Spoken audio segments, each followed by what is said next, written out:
주시는 하나님 말씀 요한복음 7장 37절에서 39절까지 말씀입니다. 요한복음 7장 37절에서 39절까지 말씀입니다. 한 절 한 절 마지막 합독하시겠습니다.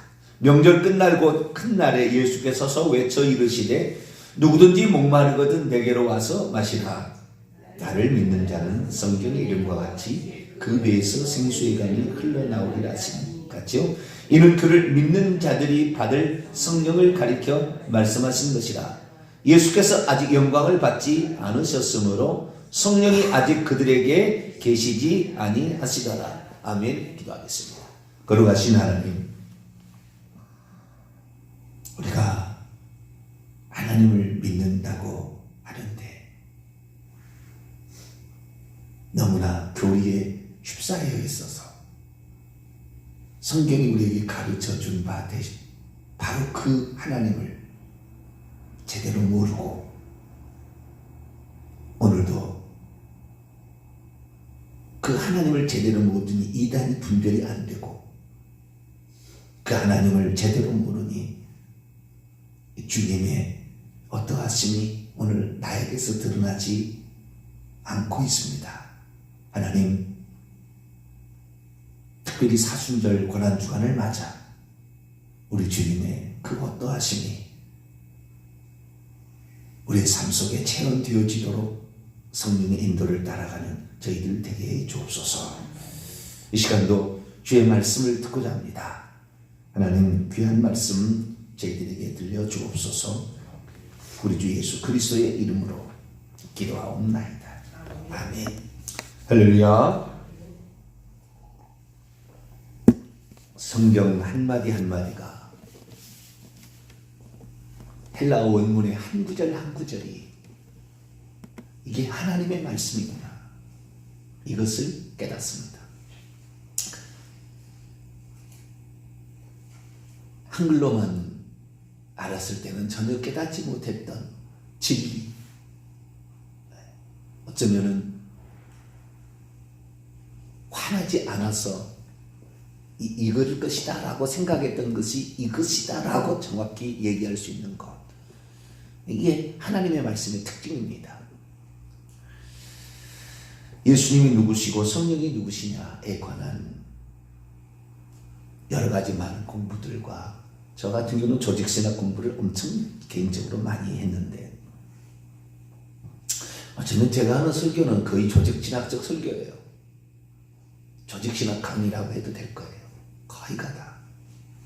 그 정도로 성경이 말씀하시는 그 조직신학의 처음이 신론입니다. 신론. 하나님이 누구냐. 그 다음에 그리스도론, 성령론, 교회론 이렇게 나갑니다. 그런데 이 신론, 하나님이 누구냐라는 것에 있어서 예수님이 누구냐? 초대교회 질문이었습니다. 하나님이 계시는데 여호와라고 당신이 계시하셨는데 예수님이 누구냐? 예수님. 하나님의 아들이냐? 메시아냐? 초대교회부터 고백은 주 하나님이었어요. 주 하나님. 도마의 신앙 고백이었어요.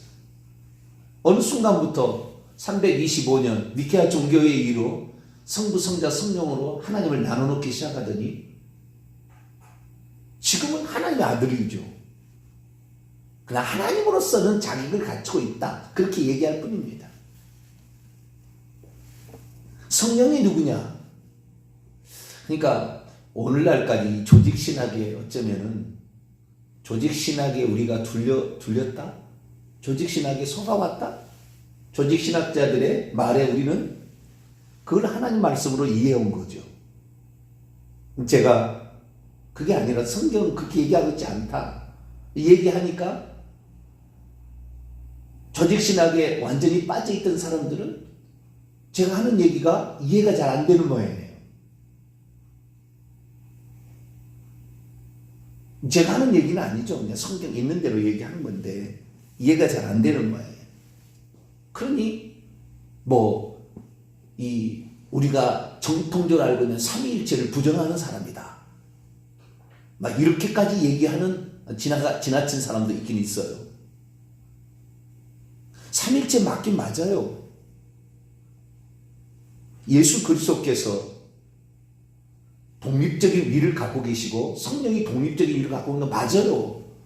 없는 게 아닙니다. 삼위로서 이렇게 맞아요. 그러나 그 삼위가 한 분이라는 것을 정확히 얘기하지 않음으로 말미암아 삼신론적으로 흘러가는 거죠. 그러다 보니까 우리가 잘 알다시피 디모데전서 3장 16절에 요한복음 3장 16절만 아는 거죠. 하나님이 세상을 이처럼 사랑하사 독생자를 보내셨다고만 알지 하나님이 육신으로 나타난 바 되셨다고는 잘 말하지 않는 거죠.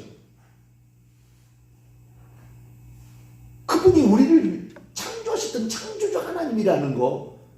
근데 어떻게 조직신학자가 속이고 있느냐? 하나님은 만세전부터 성부, 성자, 성령으로 있었는데 성부, 성자, 성령이 회의해서 창조를 했고 회의를 해서 사람을 만들었다. 그래서 하나님께서 아들을 보냈다 했다니. 있는 아들을 보냈다 그래. 있는 아들을 보냈다. 그렇게 하니까 완전히 삼신론적으로 가는 거죠. 오늘 이 요한복음 7장 39절의 말씀은 조직신학자들은 절대 이해할 수 없는 충격적인 선언이에요. 이는 그를 믿는 자들이 받을 성령을 가리키는 것이라. 그런데 가로 안에 가보세요. 예수께서 아직 영광을 받지 않으셨으므로 성령이 아직 그들 위해 계시지 않은. 성령이 이제 안 계셨습니까? 구약시대는 성령이 안 계셨습니까? 예수께 성령을 기름 붓듯 하셔서 내가 하나님의 성령을 힘입어 귀신을 쫓아내는 것이면 하나님의 나라가 이미 너희에게 임하였다. 성령이 없었습니까? 원문을 제가 지겨가 봅니다. 그런데 그분을 믿었던 자들이 계속 취하려고 하고 있는 성령이 아닙니다. 그 영에 관하여 이것을 말씀하셨다. 왜냐하면 예수께서 아직 영광을 받고 있지 아직 영광을 받고 있지 않기 때문에 그 영이 아직 그들에게 있지 않았기 때문이다. 있다. 존재를 말하는 거죠. 성령이 아직 없다. 없다. 없었습니까? 있었잖아요. 구약시대부터 있었잖아요. 창세기 1장 2절부터 나와요. 하나님의 영은 수면 위에 운행하셨어요. 창조 사역에 그 하나님의 영이 창조 사역을 하고 있다 그 말이에요. 근데 왜 여기는 아직 없다고 그래요? 그러니까 이 하나님의 그 성령을 말할 때 우리는 어떻게 생각을 하냐면 또 다른 성령을 말하는 거예요. 근데 제가 충격 먹었던 것이 요한 1서 2장 1절에 하나님 우편에서 우리의 보혜사가 대언자가 계신데 우리가 죄를 지게 되면은 대언자가 계신데 그 대언자가 예수님이라고 나왔는데 대언자라는 말 원문에 보니까 파라클레토스라고 나왔어요. 헬라를 공부하면서 충격받은 거예요. 나는 보혜사 파라클레토스를 보혜사라고 번역을 했거든요. 요한복음을 번역한 사람은 파라클레토스를 보혜사라고 번역을 했는데 요한 1서에는 번역자는 대언자라고 번역을 한 거예요. 똑같은 단어가 나온 거예요. 충격을 받은 거예요. 제가 헬라어를 하면서 충격을 받은 거예요. 보혜사네. 예수님도 보혜사고 성령도 보혜사였네. 그래서 요한복음을 다시 보니까 이해가 되는 거예요. 왜? 조금 있다가 너는 나를 보지 못하지만 조금 있다가 다시 나를 보리라. 그리고 성령으로 오셨거든 그분이. 저는 이제 삼위일체적으로 생각하니까 예수님이 가서 성령을 보낸 거다. 만세전부터 존재하고 있었던 성부, 성자, 성령으로 존재했던 성령을 보낸 거라고 생각했더니 그게 아니라 그 보혜사께서 다스오신 거예요. 그러나 독립적이시죠. 또한 사도행전 13장 1절 이하 읽어보면 성령께서 안디옥 교회에 성령이 바나바와 바울을 따로 세우라고 명령하시죠. 그렇게 단독적으로 이렇게 말씀하시는 것도 있어요. 그러나 그분이 누구냐는, 그분이 누구냐? 오순절 성령 강림 이후에 오신 성령이 누구냐?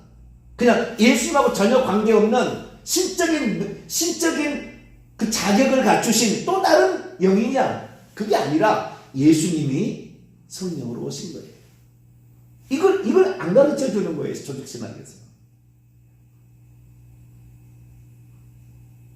원래 있던 우주 만물을 창조하기 전에 하나님만 계셨고 그분으로부터 아들이 나오셨고요. 그 다음에 성령이 방출하셨대요. 성성자 성령이 있다가 세 분이 회의해서 지구도 창조하고 인간도 창조했고 협의를 해가지고 이렇게 설명을 하는 거예요.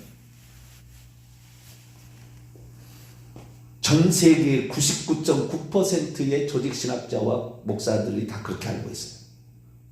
물론 그렇게 믿어도 그리 많이 틀렸다고 볼 수는 없다고 봐요. 왜? 그런 측면도 있으니까. 그러나 정확히는 아닙니다. 여기에서 성령이라 하지 않냐고 예수님이 그 영이라고 그랬어요. 그 영이 아직 그들에게, 이 제자들에게, 아직 제자들에게 그 영이 있지 않다. 아니, 그 영이 있었는데 무슨 없다고 그래요. 그러니까 예수님 말씀이 틀렸다고 할 수밖에 없는 거예요. 조직신학자는 이런 걸 안 건드는 거예요.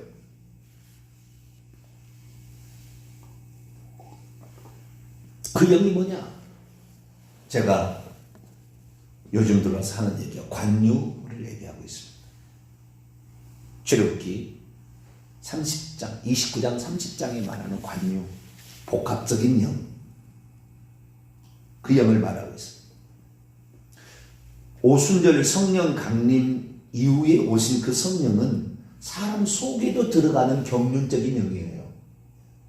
구약시대는 거기에 거주하지 않았어요. 사람 영 속에 거주하지 않았습니다. 오순절 성령 강림에는 사람 속에 내주하시는, 거기서 사시는, 머무시는 성령이 우리에게 들어오셨는데 그 성령을 보혜사 성령인데, 보혜사를 누가 봤더니 예수 자신을 보혜사라고 했던 거예요. 그러니까 그 경륜적인 영이 우리에게 들어오신다는 것을 이해하지 못하게 되니까 나타나는 가장 심각한 증상이 오늘날의 성령 은사운동, 빈야드 신사도 운동 계열로 가버리는 거예요. 또 다른 어떤 영, 잡는 자의 또 다른 어떤 영을 알고 또 취해야 된다는 거예요. 구약의 여호와가 예수님으로 오셨다는 것이 성경에 너무나 많이 나오고 있고 예수님께서 요한복음 8장에 구약의 여호와가 나다라고 정확히 선언을 해버리셔요. 그런데도 여호와 증인은 성경을 왜곡해서 여호와가 예수님 오셨다 인정하지 않아요. 왜곡을 했어요. 사람이라고 바꿔버렸어요. 요한복음 8장 24절 내가 그다 라는 말이 나와요. 그러니까 이 여호와가 예수님이라는 말을요 삼일체의 조직신학자들은 인정하기가 어려운 거예요. 이게 쉽지 않은 거예요. 여호와는 아버지고 예수는 아들이라는 것이지 어떻게 여호와가 예수님이라 이게 안 되는 거예요.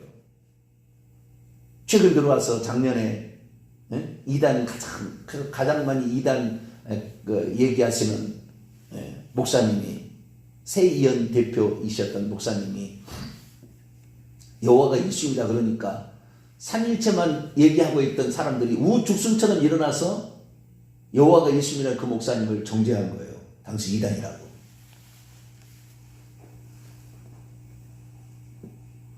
근데 여기 보니까 성령이 누구냐? 성령이. 그 성령은 출애굽기 29장 30장에 정확히 나옵니다. 특히 30장에 관유로 정확히 표현돼요. 관유로 부어지는 성령.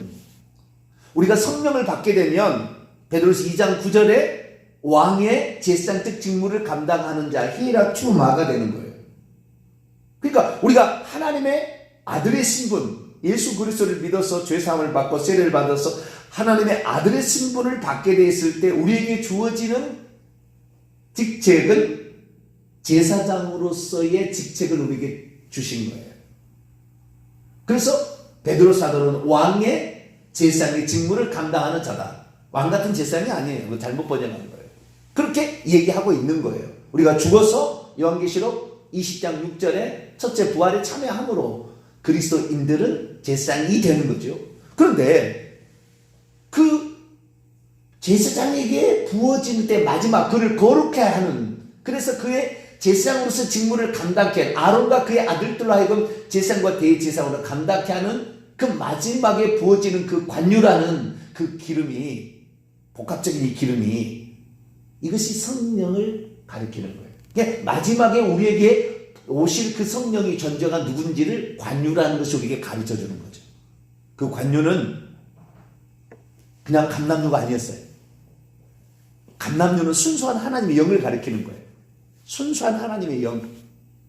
그러나 우리에게 들어오시는, 오순절 성령 강림 위에 들어오시는 그 성령은 아직 그들에게 있지 않은 거예요. 왜?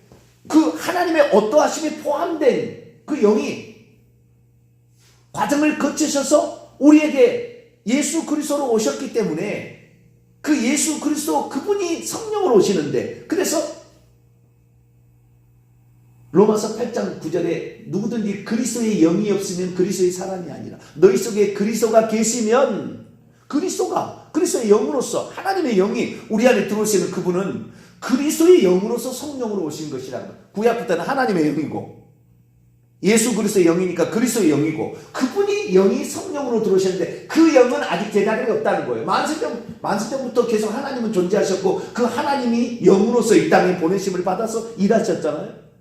그 영은 있었죠. 하나님의 영, 감람류의 영은 있었죠.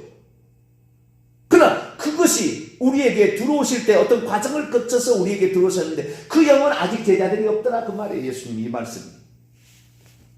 그러니까 우리가 그 과정을 거치신 구약의 여호와로 나타나시고 신약의 그리스도로 오셔서 인생이라는 걸 사실, 인성을 거치시며 친히 자기를 낮추셔서 종의 형체를 가지사 죽기까지 순종하셨던 그 예수 그리스도의 영이 우리 안에 들어오기 때문에 우리가 진정 성령을 제대로 알게 된다면은 그분의 겸손하심, 그분의 낮아지심이 우리에게 드러날 수밖에 없었던 거예요. 그런데 그 성령을 그리스도의 영이라고 가르치지 아니하고 또 제3위의 영이라고, 하나님으로서는 같은 제3위의 영이라고 얘기하니까 자기는 성령 받아서 방언한다지만 방언한 사람 중에 교만하고 거만한 사람 한둘이 아니에요. 영적 교만이 아주 찌든 사람들이 자기에게서 성령의 능력이 나타나서 치유의 은사가 나타나고 방언하고 예언하면 자기가 뭐 하는 것처럼. 그럼 마태복음 7장에 보세요. 누구든지 예언하고 주여 주여 하고 능력 행하고 귀신 쫓아서 천국에 들어간 게 아니라고 주님 못 박아버리잖아요. 그게 아니다, 이게 그게 아니다. 성령이 그걸 위해서 성령 온 게 아니에요. 물론 초기에는, 복음 초기에는 성령의 그런 능력이 있어야 사람들이 이게 뭐냐, 저게 뭐냐. 오순절날 그 15개국이 자기들의 언어로 들을 때 이게 뭐냐 이렇게 해서 달라들 수 있도록 하나님의 초자연적 역사가 있어요. 없는 게 아니에요. 기적도 나타나는 거죠. 그러나 그 기적을 위해서 성령이 온 게 아니었다는 거죠. 그리스도 하나님이 너희를 위해서 어떤 일을 행하셨는가에 대하여 증언하러 오신 거라, 그 말이에요. 요한복음 14장 26절, 보혜사 곧 아버지께서 내 이름으로 보내실 성령, 그가 너희에게 모든 것을 가르치고 내가 너희에게 말한 모든 것을 생각나게 하실 것이고, 15장 26절에도 내가 아버지께로 너희에게 보낼 보혜사 곧 아버지께 나오시는 진리의 영이 오실 때 그가 나를 증언할 것이요. 성령이 당신 자신을 증언하는 것이 아니라 성령이 오시면 그분이 예수님이니까 그분이 예수님을 증언한다. 예수님의 어떠하심이, 그래서 그 성령으로 우리 안에 들어오게 되면 우리에게서 그분의 어떠하심이 나타나는 거죠. 자, 베드로전서 2장을 한번 볼까요?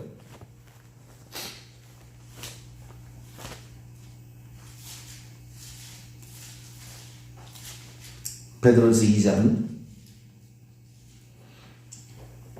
21절부터 24절까지 읽어봅니다. 21절에서 24절 시작. 이를 위하여 너희가 부르심을 받았으니 그리스도도 너희를 위하여 고난을 받으사 너희에게 본을 끼쳐 그 자체를 따라오게 하려 하셨느니라. 그는 죄를 범하지 아니하시고 그의 입에 거짓도 없으시며 욕을 당하시되 맞대어 욕하지 아니하시고 고난을 당하시되 위협하지 아니하시고 오직 공의로 심판하는 이에게 부탁하시며 친히 나무에 달려 그 몸으로 우리의 죄를 담당하셨으니 이는 우리로 죄에 대하여 죽고 의에 대하여 살게 하려 하십니다. 그가 채찍에 맞음으로 너희가 나음을 얻었나니 욕을 당하시되 맞대어 욕하지 아니하시고 고난을 당하나 위협하지 아니하시고. 오늘날에 그리스도인이 아닌 데는요, 너 그렇게 했냐? 나도 너를 똑같이 하겠다 이렇게 나가는 거예요. 그러나 그리스도인들은 남을 해하지 않아요. 중세 로마 카톨릭이 잘못됐다는 것은 자기들의 교황만 성경을 해석할 수 있고 평신도에는 성경을 안 주고, 그래서 성경을 속였다는 이유 때문에 그 화형시켜 죽이고 목 잘라 죽이잖아요. 그게 사탄이지, 그게 사탄. 예수 그리스도의 영을 받았다면 그렇게 하지 않는다 그 말이에요. 핍박을 받았으면 받았지 핍박하지 않아요. 자기를 하나를 미랄로 내어주면 주었지 남을 죽여버리지 않는다 그 말이에요. 그런데 중세 로마 카톨릭은 그렇게 부패하고 타락한 거예요. 그러면 오늘날의 종교개혁 후손들은 괜찮느냐? 말하기가 쉽지 않아요. 그렇다고 말하기가 쉽지 않아요. 지금도 마찬가지. 이런 조직신학, 이런 교권주의자들이 성경대로 얘기하면 죽여버리려고 달라드는 거예요. 똑같아요.